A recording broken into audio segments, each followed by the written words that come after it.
Good morning everyone, welcome to our YouTube channel Gyanodaya the scientific education point.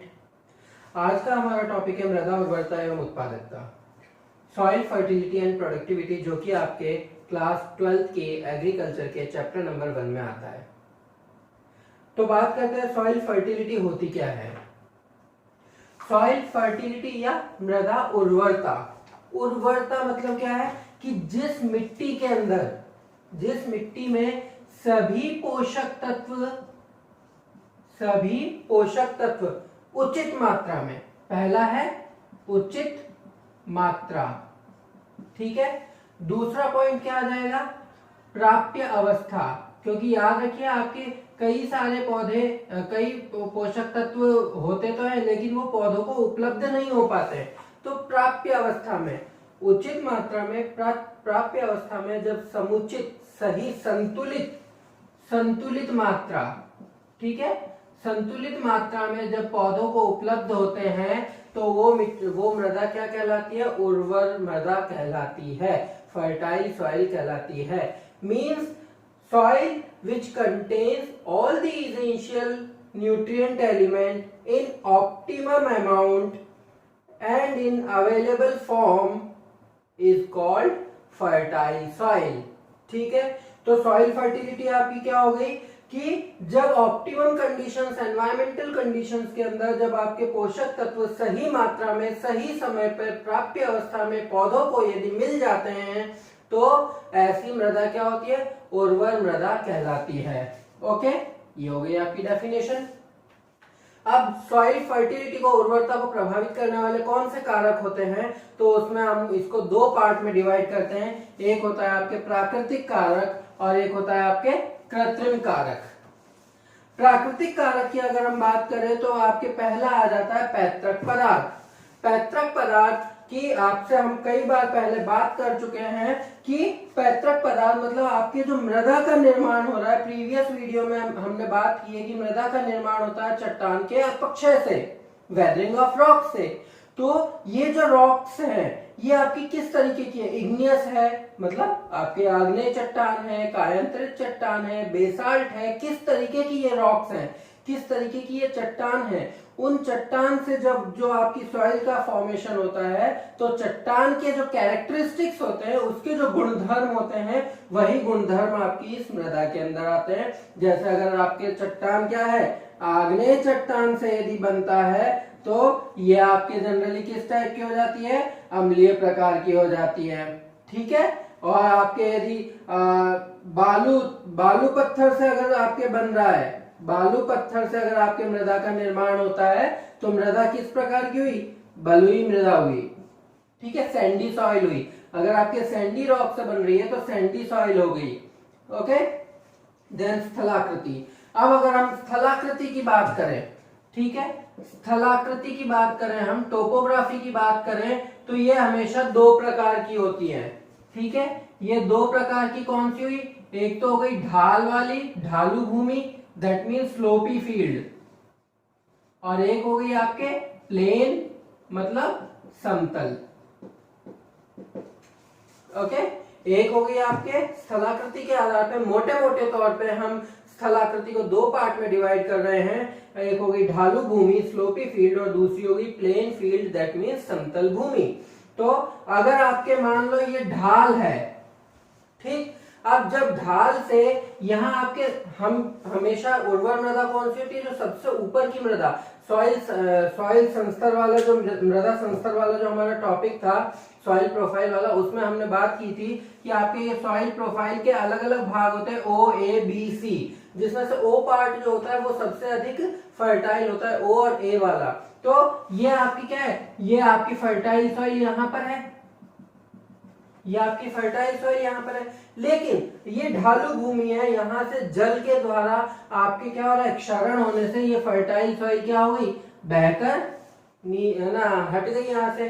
तो आपकी क्या हो गई, मृदा की उर्वरता में कमी आ गई, सॉइल फर्टिलिटी में आपके कमी आ गई। तो स्थलाकृति ये आपके दो प्रकार की हो गई है। एक आपके हो गई है ढालू भूमि, तो जहां ढालू भूमि होती है मतलब स्लोपी फील्ड होता है, ठीक है। स्लोप जितना ज्यादा होगा आपके फर्टिलिटी उतनी ही कम होगी, ठीक है, हमेशा इनवर्स रिलेशन है। स्लोप जितना ज्यादा है, क्योंकि अगर आपके स्लोप ज्यादा है, ये स्लोप अगर आपके ज्यादा है, तो यहाँ की जो मिट्टी होगी, ये मिट्टी क्या हुई, बह के नीचे की तरफ आ गई। ठीक है, ये मिट्टी बहकर नीचे की तरफ आ गई, तो यहाँ की फर्टिलिटी, यहाँ की उर्वरता तो आपकी क्या हो गई है, कम हो गई है। ठीक है, लेकिन यहाँ पे ये मिट्टी इकट्ठी हो गई, तो यहाँ की उर्वरता आपकी क्या हुई है, बढ़ गई है। समझ में आई? तो इस तरीके से स्थलाकृति मिट्टी की उर्वरता को, फर्टिलिटी को प्रभावित करती है। फिर एक आता है आपके सॉइल एज। सॉइल एज में क्या हो रहा है कि एज जितनी ज्यादा होती है, ठीक है, एज जितनी ज्यादा होगी, फर्टिलिटी उतनी ही कम होगी। ठीक है, एज जितनी ज्यादा होगी, फर्टिलिटी उतनी ही कम होगी। क्यों? क्योंकि जैसे जैसे मतलब सॉइल आपकी जितनी पुरानी है, ये एक क्षेत्र की सॉइल है, यहाँ पे आप क्या कर रहे हैं, हर बार आप यहाँ पे पौधे लगा रहे हैं, कल्टीवेशन कर रहे हैं, तो अब आपकी क्या हो रहा है, अगर आप उसको प्रॉपर न्यूट्रिएंट नहीं दे रहे हैं, वो अलग टॉपिक हो जाता है। इनके यहाँ हम कंडीशन ले रहे हैं, अगर आप केवल वहां से आप गेन कर रहे हैं, दे कुछ भी नहीं रहे हैं, तो एक टाइम पीरियड के बाद क्या होगा, यहाँ की फर्टिलिटी जो होगी वो क्या हो जाएगी, कम हो जाएगी।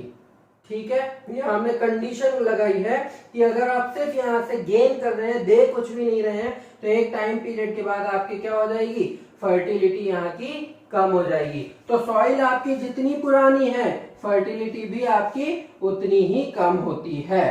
ठीक है, क्योंकि आपके यहाँ पे एक हो गया आपके लगातार न्यूट्रिएंट का एब्जॉर्ब हो जाना, दूसरा हो गया यहाँ से आपके वेदरिंग होना, इरोजन होना, ठीक है, मृदा क्षरण होना, तो इन सब कारणों से आपके फर्टिलिटी में कमी आने लग जाती है। नेक्स्ट हम बात करते हैं जलवायु की। तो जलवायु के अंदर हम दो चीजों को हमेशा मेनली हम दो फैक्टर्स को लेते हैं, एक होता है आपके रेनफॉल और एक होता है आपके टेम्परेचर। ठीक है, रेनफॉल और टेम्परेचर।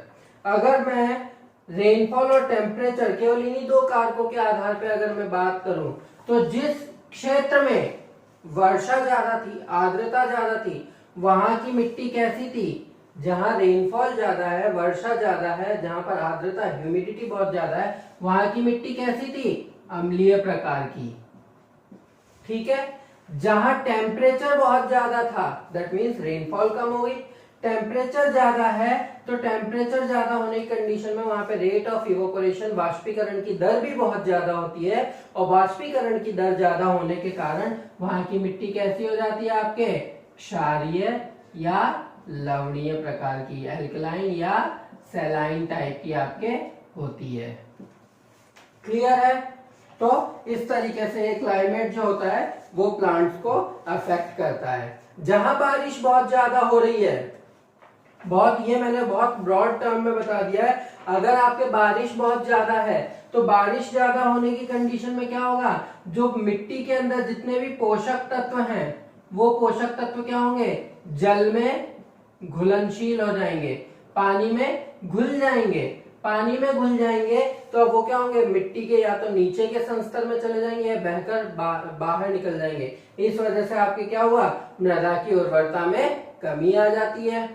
क्लियर है?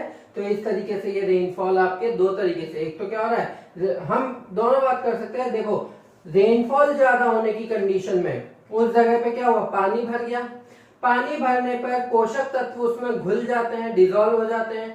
ये पोषक तत्व अब क्या हुए, या तो मिट्टी के नीचे की लेयर्स में चले जाते हैं, या फिर ये क्या हुए, बहकर वॉश आउट हो जाते हैं। इस वजह से आपकी उर्वरता में कमी आती है, या दूसरे शब्दों में हम बोल दें तो आपकी मृदा क्या हो रही थी, अम्लीय हो जाती है। और जब मृदा अम्लीय हो गई तो अम्लीय मृदा में क्या है, आपके एल्यूमिनियम और आयरन की अधिकता है, लेकिन बाकी पोषक तत्व कम हो गए।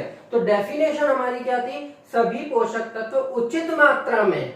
तो यहाँ उचित मात्रा तो रही नहीं, दो तत्व आपके बहुत ज्यादा है, बाकी कम हो गए, तो ये आपके लिए विषाक्त हो गए, बाकी अवेलेबल ही नहीं है, तो ओवरऑल पौधों के लिए हानिकारक हो जाते हैं। तो इस तरीके से ये आपके जलवायु जो होती है वो पौधों को प्रभावित करती है।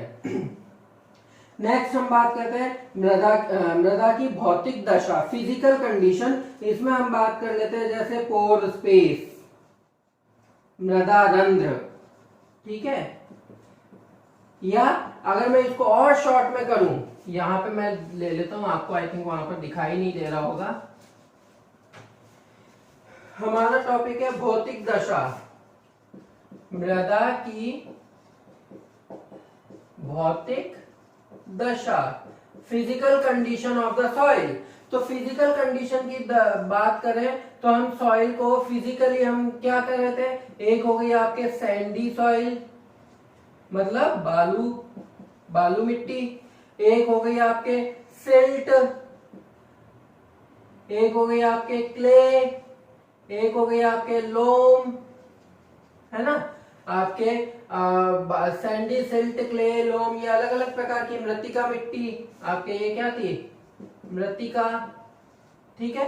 तो ये आपकी क्या हो गई, अलग अलग प्रकार की सॉइल होती है जो क्या कर रही है, आपकी जो उर्वरता होती है उसको अफेक्ट करती है। जैसे आपके सैंडी सॉइल की अगर हम बात करें, बालू मिट्टी रेगिस्तान में जो पाई जाती है, वहां पे मिट्टी की उर्वरता क्या होती है, बहुत कम होती है। जबकि आपके लोमी सॉइल जो होती है, दोमट मिट्टी, लोमी सॉइल का मतलब दोमट मिट्टी, दोमट मिट्टी की जो उर्वरता होती है वो बहुत अधिक होती है। तो फिजिकल कंडीशन हो गई, किस तरीके से है ना उर्वरता को प्रभावित करता है। इसी तरीके से हम मृदा रंध्र की बात कर लेते हैं,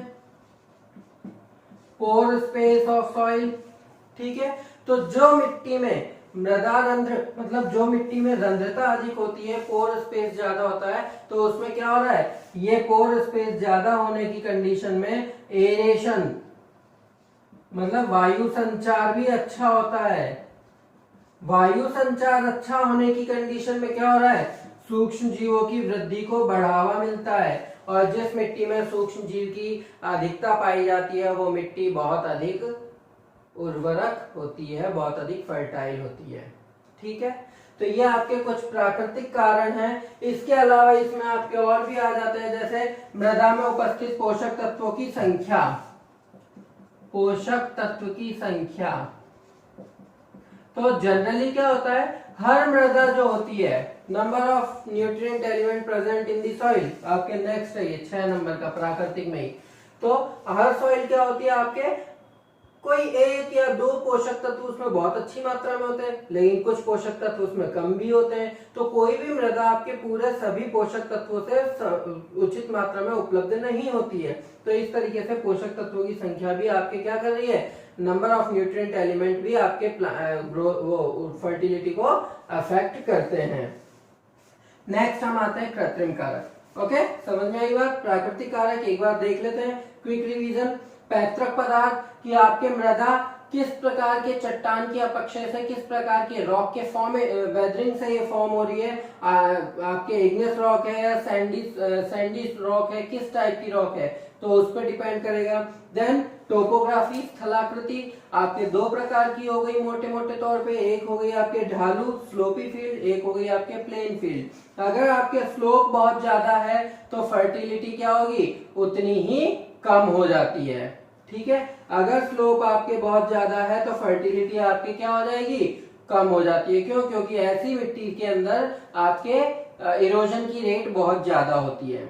नेक्स्ट, मृदा आयु, अगर एज बहुत ज्यादा है तो अगेन वाइस वर्सा रिलेशन है, आपकी क्या होगी, फर्टिलिटी कम हो जाएगी। Inversely proportional, age is inversely proportional to the fertility. अगर एज ज्यादा है तो फर्टिलिटी कम हो जाएगी, क्योंकि उस मिट्टी में क्या है, पोषक तत्वों का लगातार एब्जॉर्प्शन हो रहा है, पोषक तत्वों का उपयोग किया जा रहा है, वो मिट्टी में मृदा क्षरण भी हो रहा है, इरोजन भी हो रहा है। तो इन सब कारणों से क्या हो जाता है, उसकी फर्टिलिटी कम होने लग जाती है।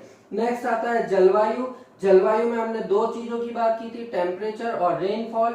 जहां रेनफॉल अधिक होता है, वर्षा अधिक होती है, वहां क्या होता है, पोषक तत्व उस पानी में घुल जाते हैं और घुलकर या तो वो नीचे की तरफ बैठ जाते हैं या फिर वो बहकर अलग हो जाते हैं। तो मृदा की उर्वरता में, फर्टिलिटी में कमी आती है।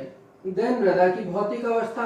भौतिक अवस्था के आधार पर हमने दो चीजों की बात की, या तो मिट्टी क्या है आपके उस अलग अलग प्रकार, जैसे सैंडी सॉइल, सिल्ट, लोम या क्ले सॉइल है, तो यहाँ आप एग्जांपल के तौर पे देख सकते हैं सैंडी सॉइल में आपके बालुई मिट्टी के अंदर आपके उर्वरता बिल्कुल कम होती है क्योंकि पोषक तत्व नहीं होते हैं, जबकि आपके लोमी सॉइल के अंदर आपके दोमट मिट्टी के अंदर पोषक तत्व बहुत अधिक मात्रा में होते हैं। सबसे ज्यादा उर्वरक सभी प्रकार की फसलों के लिए सबसे उत्तम प्रकार की मृदा जो मानी जाती है वो दोमट मृदा को माना जाता है।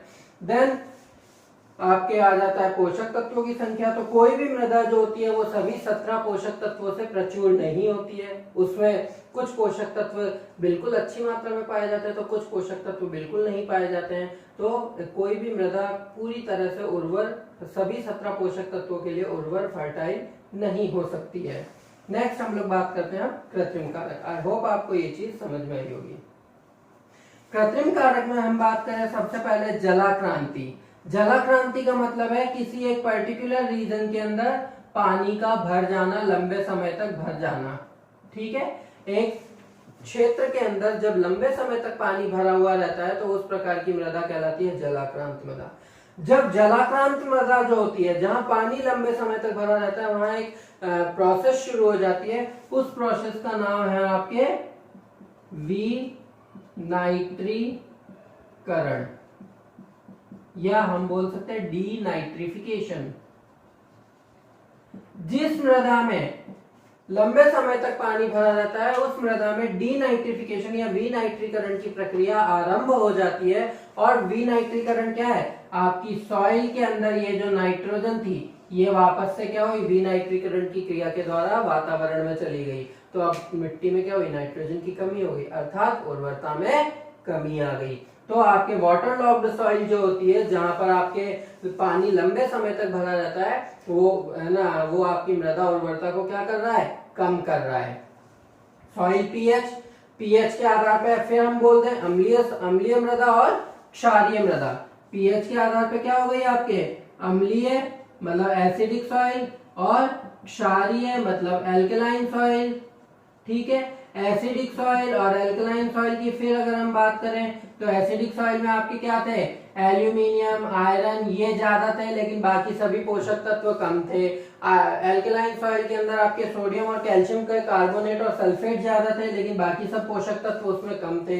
तो पीएच के आधार पे सभी पोषक तत्व किसी भी एक मृदा में उपलब्ध नहीं हो सकते हैं।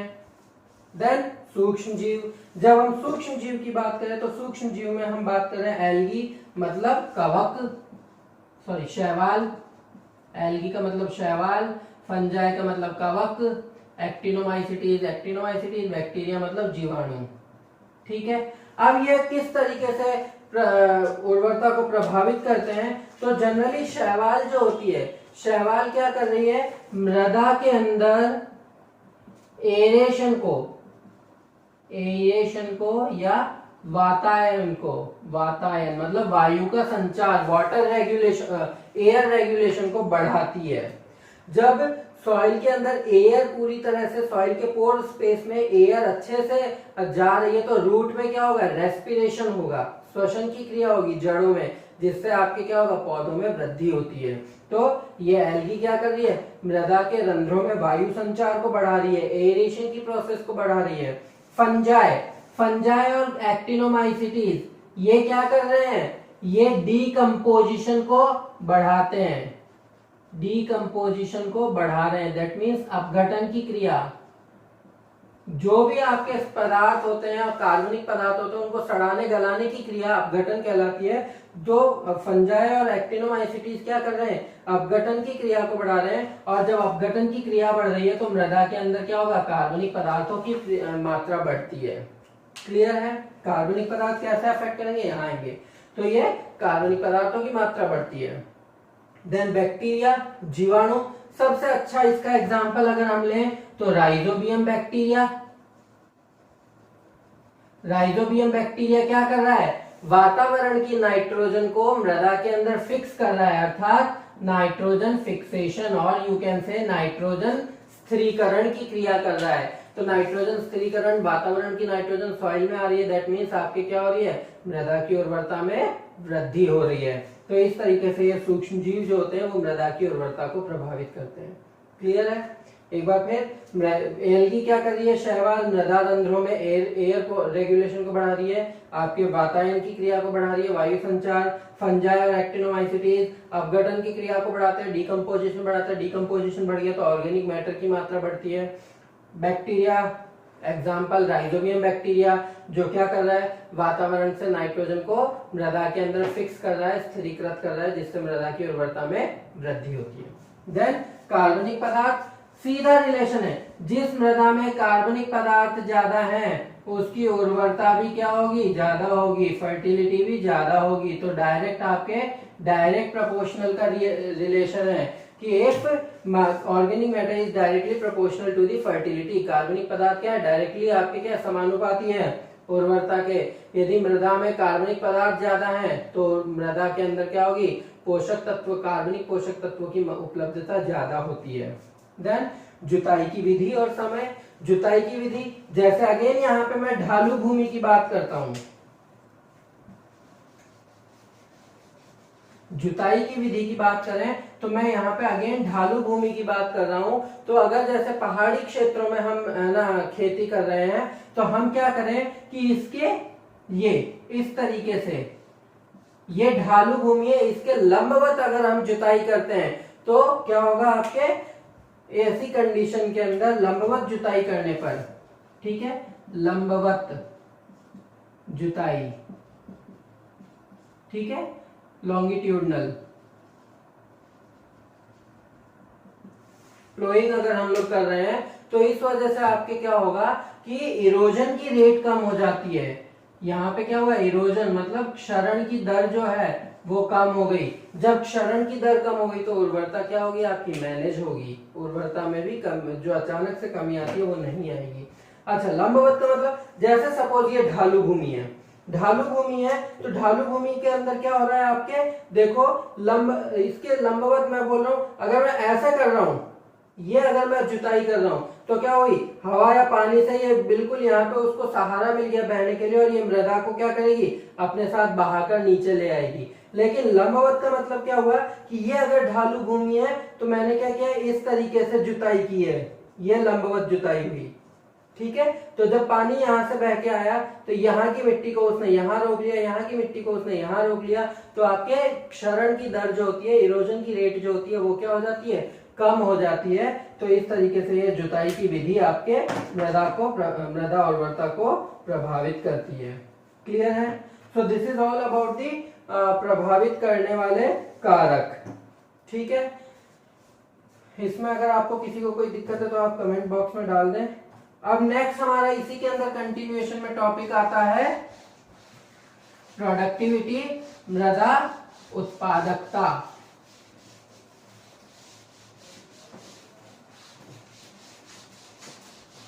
आप लोगों को मैं ये जो एक्सप्लेन कर रहा हूं इसे आप एक बार यहाँ पर समझ के, और आपके पास जो बुक्स वगैरह हों उन बुक्स में से आप जरूर पढ़ लें। क्लास 12th वालों के पास बुक्स अवेलेबल होंगी, और अगर नहीं है तो आप मुझे बता दें कमेंट बॉक्स में।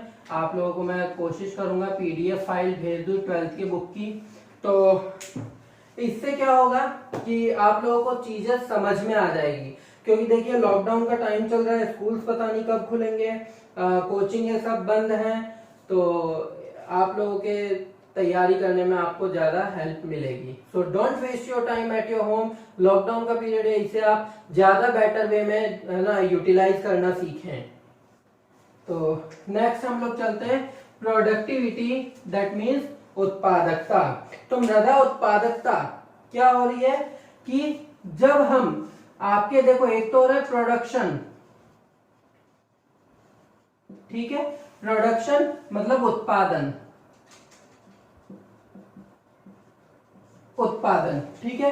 अगर हम इस उत्पादन को प्रति हेक्टेयर इकाई में ले लें, जब हम इसको एक एरिया के अंदर कंसाइज कर देते हैं तो वो क्या कहलाती है, आपके उत्पादकता, ठीक है। तो आपके प्रोडक्शन क्या हो गया, प्रोडक्टिविटी क्या हो गई कि किसी पर हेक्टेयर एरिया में कितना प्रोडक्शन हो रहा है, प्रति हेक्टेयर एरिया में आपके उत्पादन की क्षमता कितनी है, वो कहलाती है आपके मृदा उत्पादकता। क्लियर है? अब इसको प्रभावित करने वाले कारक कौन से हैं? प्रभावित करने वाले कारक।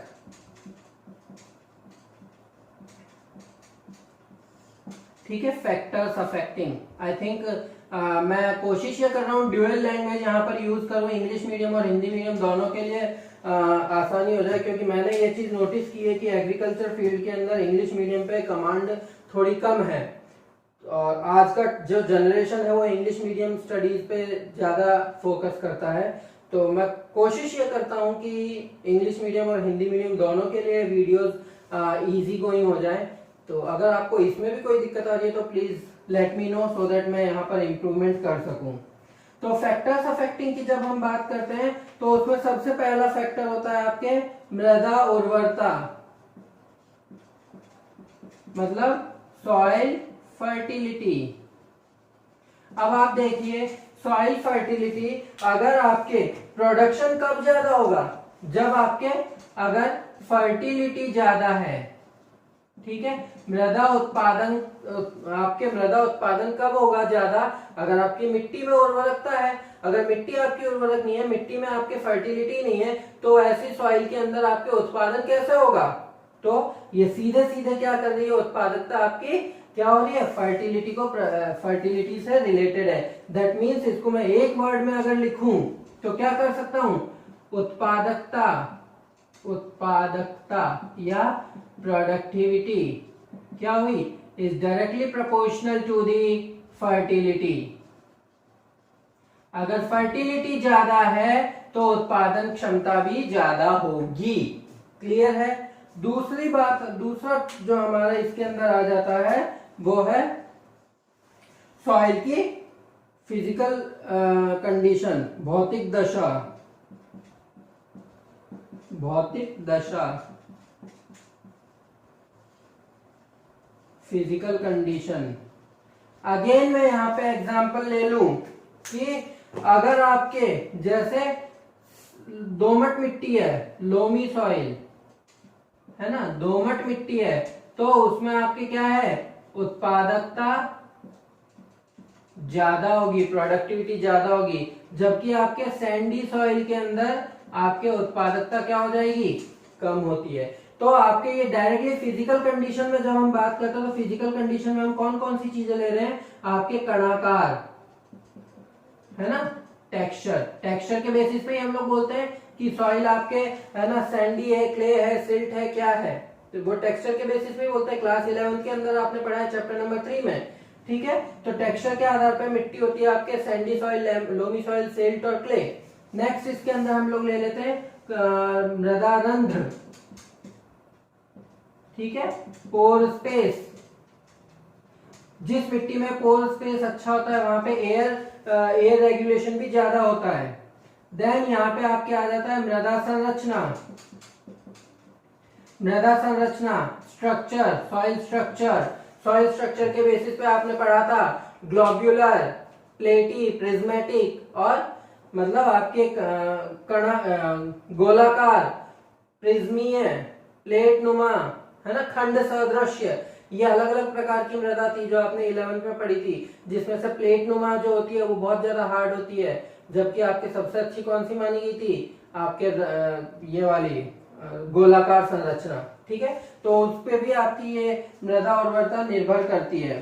देन तीसरा इसमें आ जाता है उत्पाद की मांग, उत्पाद की मांग, डिमांड,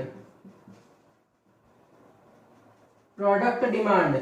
ऑब्वियसली सी बात है, देखो जब हम प्रोडक्टिविटी की बात कर रहे हैं तो एक चीज आप याद रखना, प्रोडक्टिविटी हम किस टर्म में बात कर रहे हैं, फाइनेंशियल टर्म के लिए हम लोग इसको यूज कर रहे हैं, है ना, मतलब आर्थिक रूप से हम इसकी बात कर रहे हैं। जब हम आर्थिक रूप से बात कर रहे हैं तो हम इसको किस में काउंट करेंगे, पैसों के लिए, कि आपको कितना उसमें रेवेन्यू कितना मिल रहा है, आपको कितनी आय हो रही है। तो उसके लिए आप देखिए, अगर डिमांड ज्यादा होती है किसी भी प्रोडक्ट की, अगर डिमांड ज्यादा है तो उत्पादकता क्या हो जाएगी, आपकी ज्यादा हो जाएगी। अगर मांग ज्यादा होती है, मार्केट में मांग अगर किसी चीज की ज्यादा है तो क्या होगी, वो प्रोडक्ट को, और उसके उत्पादन कम है, दो चीज है, मांग ज्यादा है, उत्पादन कम है, तो क्या होगा, आपके उसकी रेट बहुत ज्यादा बढ़ जाएगी। जैसे अभी हम लोग देखें लॉकडाउन के अंदर चीजें अवेलेबल नहीं हो रही है, तो लोग क्योंकि डिमांड तो है, मास्क ले लो, किसी भी चीज, हैंड सैनिटाइजर ले लो, किसी भी चीज को ले लो,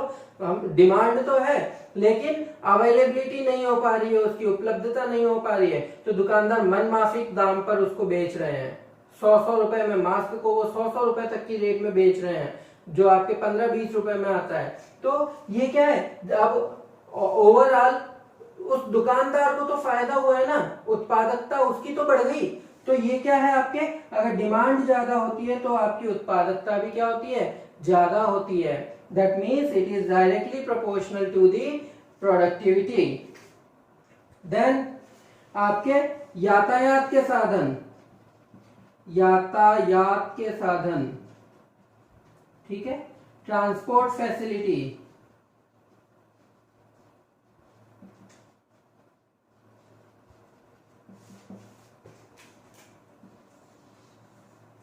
ट्रांसपोर्ट फैसिलिटी, अगर आपके ट्रांसपोर्ट फैसिलिटी ज्यादा है, ठीक है, ट्रांसपोर्ट फैसिलिटी अगर आपके ज्यादा है तो आपकी प्रोडक्टिविटी क्या होगी, ज्यादा होगी।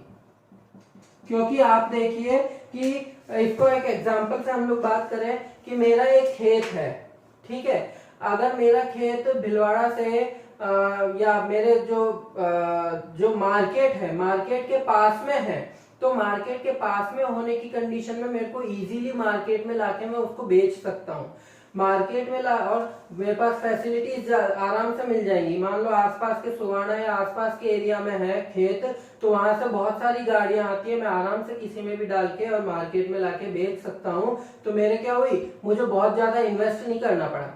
यही अगर मेरे को भिलवाड़ा में तो सेल आउट करना है और मेरा खेत है यहाँ से बहुत दूर, 100-150 किलोमीटर दूर है, तो मेरे को वहां से ट्रांसपोर्ट करके यहाँ तक लाने में मेरी ट्रांसपोर्ट कॉस्टिंग क्या होगी, या मेरी बढ़ जाएगी। मेरी अगर ट्रांसपोर्ट कॉस्टिंग बढ़ गई तो अल्टीमेटली मेरे को तो नुकसान हो रहा है ना, तो उत्पादकता क्या हो गई, कम हो गई।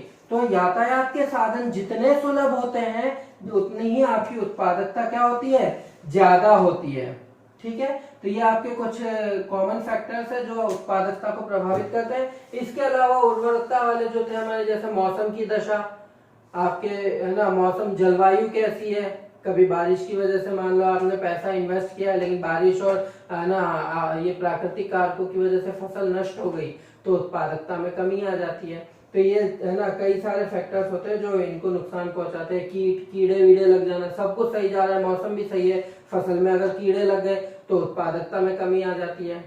क्लियर है। तो ये आपके कुछ उत्पादकता के पॉइंट्स है, बहुत छोटे छोटे, जिनको आप ध्यान रखेंगे। तो अगर आपके एक क्वेश्चन यहाँ बनता है कि मृदा उर्वरता और मृदा उत्पादकता में क्या अंतर है, what is the difference between soil fertility and soil productivity. बहुत फेमस क्वेश्चन है थ्योरी पार्ट के लिए, थ्योरी पार्ट के लिए बहुत फेमस क्वेश्चन है। तो आप लोग इसको प्रिपेयर करें, आप लोग इसके डिफरेंस एक बार अपने स्तर पे तैयार करें, और अगर आपको इनके अंतर तैयार करने में, डिफरेंस में अगर आपको कोई दिक्कत आती है तो आप मुझसे कमेंट बॉक्स में जरूर पूछें। Thank you, keep on watching us, like us, share, subscribe. Thank you very much.